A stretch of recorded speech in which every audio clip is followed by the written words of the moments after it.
आपका मैं YouTube channel में आपका वेलकम गाइस। मैं आज बात करने वाला हूँ आज़ाद वीज़ा के बारे में। जो लोग बाहर कंट्री से आना चाहते हैं कतर, तो भाई कान खोल के सुन लीजिए। यहाँ पर कतर के लिए अगर आज़ाद वीज़ा में आ रहे हो तो भाई तो होशियार हो जाइए, क्योंकि आज़ाद वीज़ा में आपको पता किसी भी तरीके से अपने कंट्री से अपने देश से वो आ जाओगे, अपने कंट्री से अपने देश से कतर आ जाओगे।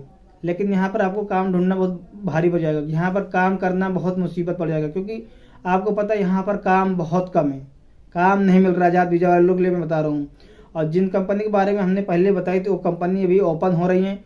हो सकता है उसमें टाइम भी लग सकते, हो सके कि जल्दी हो जाए, क्योंकि कंपनी जब कोई भी कंपनी नई कंपनी ओपन होती है उसमें टाइम भी लगता है, और कोई कंपनी बहुत जल्द ओपन हो जाती है। तो जितनी कंपनी के बारे में हमने पहले बताया था, अब उन सारी कंपनी में काम चालू है, सारे कंपनी में काम चालू है। मेरे से जहाँ तक होगा, जितने आज़ाद वीज़ा वाले हैं, जितने फ्री वीज़ा वाले हैं, और जिनका कंपनी तनाजुल दे रहा है, या जितने हाउस ड्राइवर तनाजुल दे रहे हैं, तो 100% मैं उनको सेट करूँगा वहाँ पर ले जाकर उस कंपनी में। और अच्छी सैलरी रहेगी, जो काम बताओगे वही काम में आपको डाला जाएगा। अगर लेबर हो तो आपको लेबर का इंटरव्यू देना पड़ेगा, नहीं तो आपको काम नहीं मिलेगा।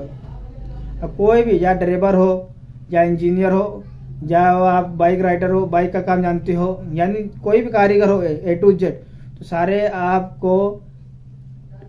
आपको जितने भी कारीगर हो, जो भी काम आपको पता है, तो आपको सारे काम का इंटरव्यू देना पड़ेगा। जैसे मुझे इलेक्ट्रीशियन पता है तो मुझे इलेक्ट्रीशियन का इंटरव्यू देना पड़ेगा।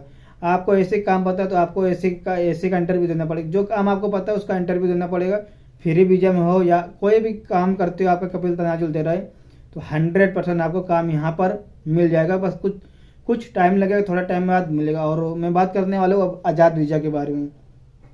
जो लोग बाहर कंट्री से आ रहे भाई आज़ाद वीज़ा में, कोई भी कंट्री से, कोई भी देश से, या कोई भी कंट्री या कोई भी देश, सारे कंट्री की मैं बात करूँ, सारे देश की बात करूँ, जो लोग आज़ाद वीज़ा में आना चाहते हैं या आ रहे हैं, तो भाई आप लोग होशियार हो जाइए।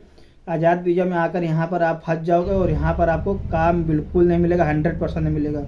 और क्योंकि यहाँ पर आज़ाद वीज़ा वालों का इतना ज़्यादा माहौल ख़राब है, और इतना ज़्यादा, जितने कतर के अंदर घर नहीं है, जितने घर नहीं कतर के अंदर, उससे ज़्यादा यहाँ पर आज़ाद वीज़ा वाले हैं।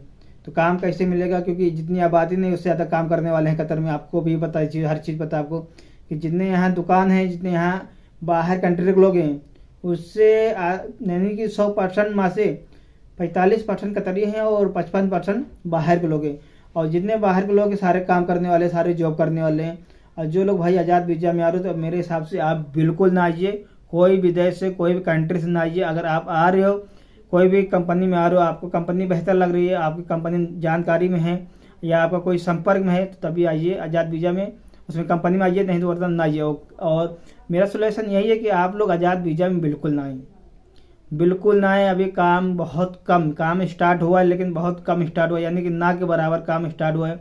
अगर 10,000 लोग हैं तो उसमें से 1,000 लोगों को काम मिलेगा, 1-2 हज़ार लोगों को काम मिलेगा, उसमें से 8,000 लोगों को काम नहीं मिलेगा। क्योंकि जितना ज़्यादा यहाँ काम नहीं निकल रहा है, उतने ज़्यादा यहाँ पर लेबर है, उतने ज़्यादा यहाँ आज़ाद वीज़ा वाले हैं।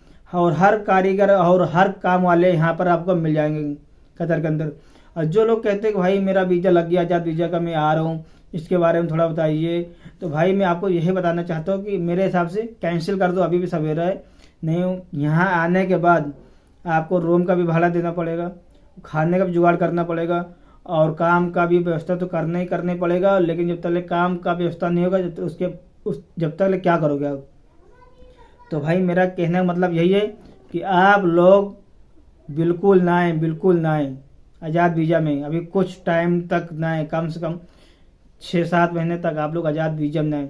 और आज़ाद वीज़ा अच्छा भी है और ख़राब भी है। मैं ये नहीं कहता हूँ कि सारे आज़ाद वीज़ा वालों के पास काम नहीं, कुछ आज़ाद वीज़ा वालों के पास, फ्री वीज़ा वालों के पास है, जो अपना सिटिंग करे हुए हैं, जो पुराने लोग हैं उनको काम मिल रहा है, वो अपने अच्छे तरीके काम कर रहे हैं। लेकिन जो नए लोग आ रहे हैं उनको काम नहीं पता है, उनको कतर के बारे में कुछ पता नहीं, गली नहीं पता, रोड नहीं पता, दूसरे के कहने पर आ रहे हैं। तो भाई आप लोग बिल्कुल ना, आप पुराने हो, आपका काम सेट है, और या कोई वहाँ पर रहता है आपके संपर्क में, तभी आप लोग जाइए कतर, और वरना मत जाइए। अगर आप नए जा रहे हो, जैसे आप सऊदी में थे, या दुबई में थे, या कुवैत में थे, सोचो आप गल्फ कंट्री में हम रह चुके, अब जा रहे हैं आज़ाद वीज़ा में कतर, तो भाई बिल्कुल गलती ना करें, ना आइए। एक बार नॉर्मल तरीके से आप लोग टूरिस्ट वीज़ा पर आइए, देखिए काम अच्छा है, तो तनाजुल भी हो जाएगा। अगर आप टूरिस्ट वीज़ा में आ रहे हो तो यहाँ पर तनाजुल हो जाएगा, यानी कि यहाँ पर चेंज हो जाएगा आपका वीज़ा। इसके बारे में मैं दूसरी वीडियो बताऊँगा किस तरीके से आप चेंज करा सकते हो टूरिस्ट वीज़ा। तो ये रही छोटी सी वीडियो आप लोग के लिए। अगर हमारी वीडियो अच्छी लगे तो चैनल को सब्सक्राइब करें, लाइक करें और मिलते हैं दोस्तों